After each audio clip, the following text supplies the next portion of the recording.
Team Fun. Uganda. Forever. Uganda. Forever.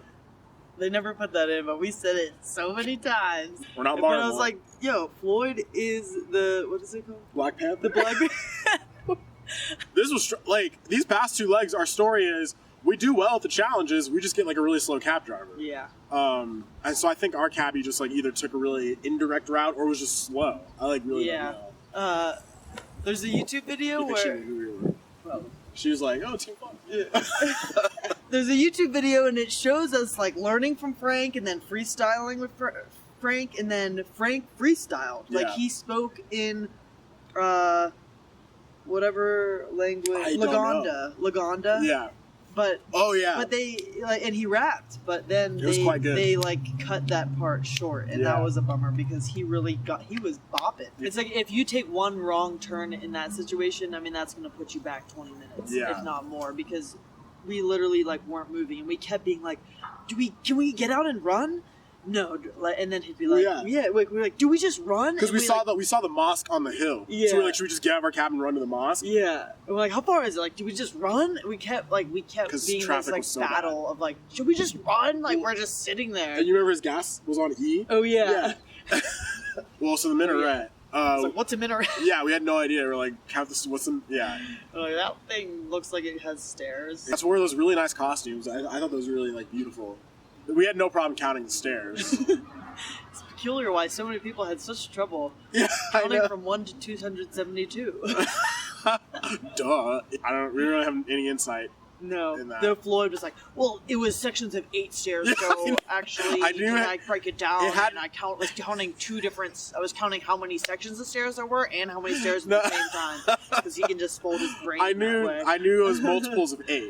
So I was like, if my final answer is not a multiple of 8, I know I did it wrong. You know what I'm saying? And then it was we got a moment to take in the beautiful view, and we got down, and we were kind of feeling rushed, knowing that we were in second to last place. Yeah. So he takes us to the market, which is probably another like 20 minutes. It's packed. And I was like, Floyd, this is going to be you. We had already made all the decisions that Floyd's doing any market challenges. Yeah. And I think this was even more packed than our market challenge in Tanzania. Yeah. I think this one was worse. Like, just Did you more feel people. like, did you ever get lost? No. I feel like you didn't know how to get back. No, well, because as I was doing the challenge, I was like, that's the way back. Like, because I knew if I wasn't thinking about it, I would Yeah. get lost. We basically had to. It says he wants to make a Rolex, and it tells you. It tells you what you have to do. You have to go shop for the ingredients and watch the demonstration. Janelle was in panic Yeah, mode. and I started going through the market. Basically, I had to get like some shredded cabbage, some tomatoes, some eggs, and something else. I don't remember all what it was. But Green pepper. yeah, all of it was kind of nearby, except for the shredded cabbage was like a quarter of a mile like east or whatever. So that was the part that took. And you had to negotiate with the locals because they gave you a certain amount of money for this challenge, so you could negotiate the price down. Or Did you negotiate? I tried, actually. I don't think I was successful. I don't think they ever told you to negotiate. I just remember that's what we did in Tanzania when our first season. They told us to Yeah. negotiate the price. What was it like, Floyd, being now, after being like the only black person, being like That's a good question. with all the black people? It felt good being with black people. Our camera guy actually asked us after the leg. He was like, "How was it being black during that challenge?" Or just like in Uganda. And I was like, "Yeah, I mean, I could like." They didn't show any of it, but during the shopping portion, a lot of the locals like. I think they're just friendly in general, but also there are some people who I like felt like were very, very friendly to me, just because like I wasn't as Brother. yeah, it's a brother. But also like you're still an outsider because I have like a giant camera and sound guy following me. You know, I'm not dressed like everyone else. But I don't know. People have asked me that a lot. Like, what did it feel like to go to Africa since you're black? And the answer is like, doesn't really actually feel any different than a lot of places. The hardest part of the challenge was there's a lot. Did it matter that you dropped your thing on the No, ground? it didn't matter. Well, so it actually took me 2 tries though, but it wasn't because I dropped it on the ground. 5-second rule. Yeah. I was like, well, frick. But like you get your ingredients and then they show you how to make it. But what was tough about the challenge is they had 2 separate things happening at the exact same time. So one person was rolling out the dough and showing you how to fry it on like the cooktop, and the other person was making the ingredients, like mixing the eggs and the peppers and the onions or whatever. So those 2 things are happening simultaneously. So you had to watch 2 things at once to figure out how to do it.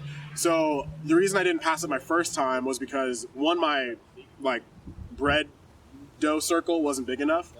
But then two, I only put in one egg in the mixture instead of two. So I didn't see that they cracked two eggs. I just saw that they cracked one. It was, that was a really cool experience. Like in Africa, in a market, cooking, people watching me. Clue says go to Gaba landing site. We had to find the village boat builders. Gosh. It took us probably 20 minutes to find the village boat builders. So. Yeah.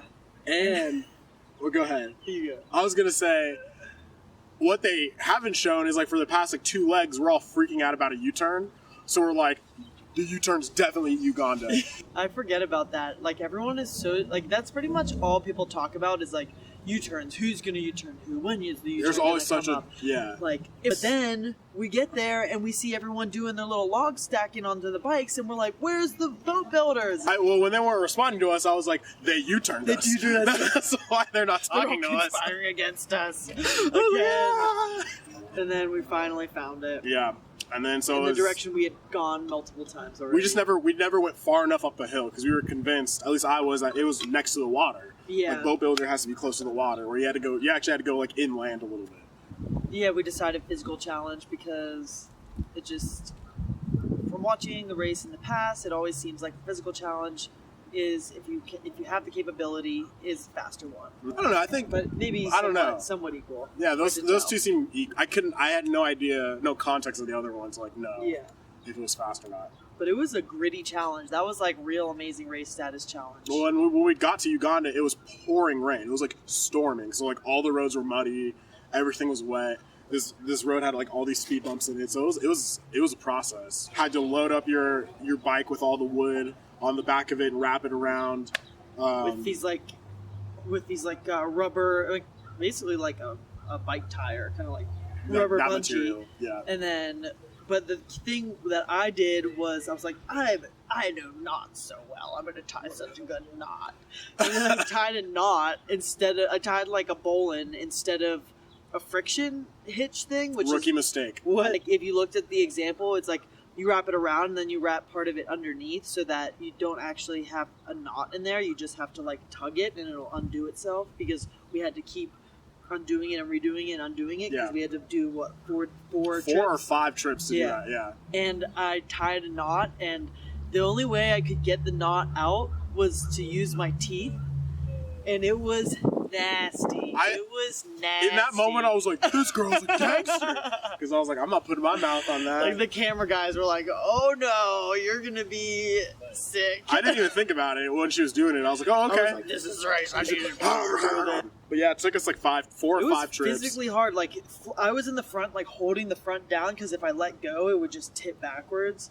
And then Floyd was like keeping the back balance, and we were communicating super well. We like didn't drop it once. No, we did it really good. Like when I vividly remember the moment when the Afghanimals dropped theirs, and we just like cruised by. Or didn't cruise. I was like, "Excuse me, Afghanimals." But we really did well in that. Like, wasn't there one point where we had to like deconstruct a couple of rows because it was like tilting too much? Yeah, like you have to do it wisely too. Yeah. Lincoln logs. Yeah. But that was straight up, like, at this point, we're tired. Yeah, and, like, dang, we had this whole day, like, Uganda. Then you open the clue, it's time to go head-to-head. Because it was the first head-to-head of the season. It's drum stacking. So I was like, drums and stacking. Okay, that doesn't sound terrible.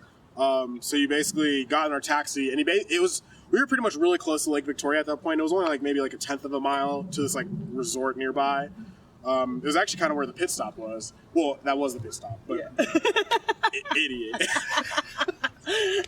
So you got to the board and you had to read the rules. The teams who were waiting to do it were up on the hill. You could hear the drum and everything, and then all of a sudden the drums would just be like boom, and it'd be done. And you're like, oh, someone just lost. Yeah. But then once it was your turn, you had to go down there, and a producer would explain the rules and show you how to do it. And then you had your back turned while they like rearranged the drums in a random configuration. And then it was go time. Yeah, I was mostly useless for that challenge. Floyd was, he was moving faster than I could like process what was going on. I'm not really like, he's the puzzle mind. We talk about this. Yeah. So the first time against Chris, my strategy the first time was just like, I had this mentality of just like go as fast as possible. So like as soon as I turned around, I like just selected a color. I was like yellow. I was like, okay, we're gonna do yellow first. And then like I just went color by color, but that wasn't like a good strategy. What I did the second time when I was against Leo is I realized when I turned around, I took a second and was like, okay, which color is like primarily toward the top of each stack? So I think for me that was like red first. So I was like, okay, I need to do red first. So the second time I learned by just being more strategic about which order I do the colors. It wasn't just like a brute force, do it as fast as you can. There's actually like a strategy to that. It was stressful. It was really fun, but it was, you're like, if you lose, like, you can get eliminated right now if I don't get this. It was exciting. Like, yeah, I was like really trying to be like helpful or trying to even figure out what strategy I would do. It's like, maybe if I were in this, it would make more sense than just like watching it. But yeah, I was just very grateful to have Floyd on my team at that moment. But yeah, it was cool. We got it. I was like, thank God.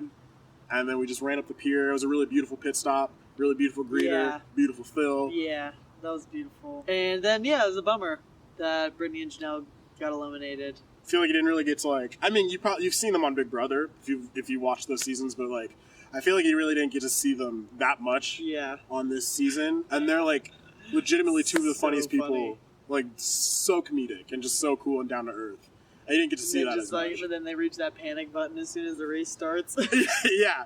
Oh, yeah. After this leg, well, this was the first time we actually paid, because you have to use your own money, your leg money. This was the first time we actually paid the hotel to do our laundry. Oh, yeah. Because it was nasty. We were dirty, muddy. We threw down on that laundry. Well, the thing that I think was so, like, touching about that episode was, like, Tyler and Corey really brought light to there are privileges that we have in our country that, yeah, we have the right to be gay in this country.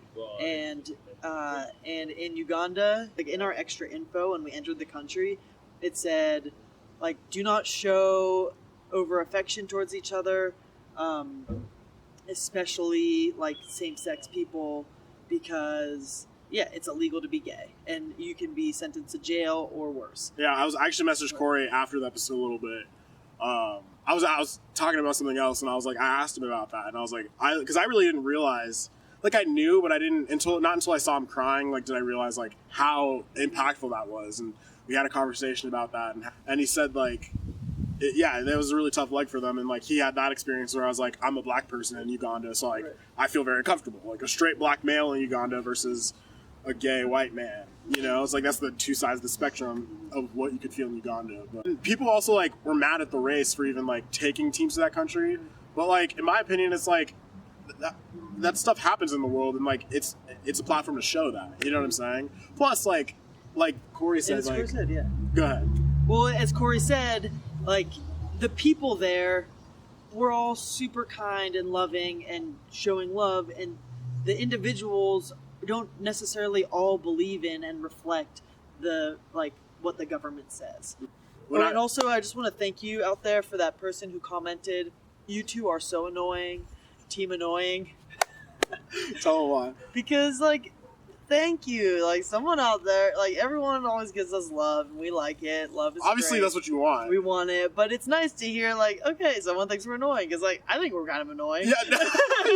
There was a moment in Dubai where I was like washing myself, and I was like, huh, I am really like every clue. I'll be like, go to the Dubai frame, go to the dinosaur park, a silent like dang, like I get it. I don't regret anything. No, we're just being us. But I get it. But yeah, we can be annoying. So. Thank you for hating us. Yes. Do that more. Also, whenever like, because yeah, we're still like a fan favorite, even among like this crew of teams. Whenever someone like, I'll see comments online or like on Reddit, and like someone will like, they won't even be mean about it. They'll just be like, yeah, I'm not really a big fan of Team Fun. They'll say it like super nice, and everyone's like, oh, are you stupid? How dare you? Like, it's like we're not offended. Like, let them have an opinion. Yeah, you don't have to love us. Yeah, whereas other teams are actually getting like really bad hate, like actually messed up. Which is not cool. Yeah, direct your energy toward fighting those haters. Our haters are pretty chill. Yeah. I'm not a huge fan of Team Fun. What is wrong with you? Thanks for those of you who have already gone to funstopples.com and purchased shirts. We truly do appreciate your support. And we have our first speaking gig next week. Yeah, we're giving like a keynote speech. It's kind of like it's like a youth leadership kind of summit conference. We also don't really know all the details. Yeah, we're gonna learn more about it. And that's something we're passionate about. We love like sharing our story, not only like like how to be positive when you don't know each other and stuff, but also like we look forward to like getting to go deeper into team fun and who we are as people, you know. And like we're not always, yeah, we're very excitable and happy-go-lucky, but we're also humans, right? And we have those moments that all humans have. So we're excited to kind of share some of our story through these engagements. And we also, if you want us to come speak, let us know. Yeah, we'd love to.